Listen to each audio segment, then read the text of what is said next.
Pinaghahandaan na ng COMELEC ang pag-iimprenta ng balota para sa eleksyon 2025.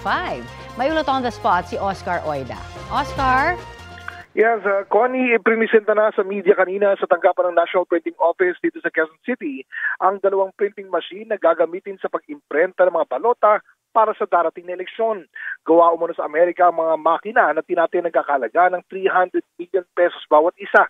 Inabutan para kanina ng media habang binubuo ng mga tauhan ng printer company mula sa iba't ibang parte ng mundo ang mga nasabing makina.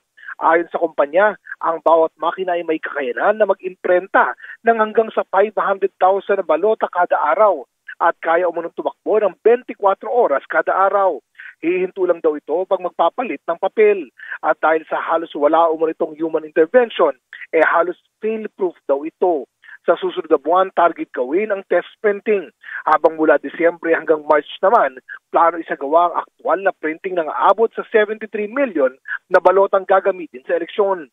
Paalala lang din ng mga kapuso, hanggang September 30 na lang ang voter registration kasama ng pagpapalit o transfer ng voters record.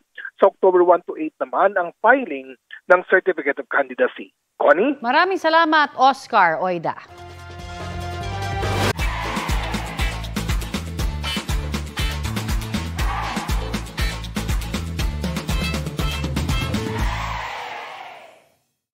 Kapuso, para sa mga maiinit na balita, mag-subscribe sa GMA Integrated News sa YouTube.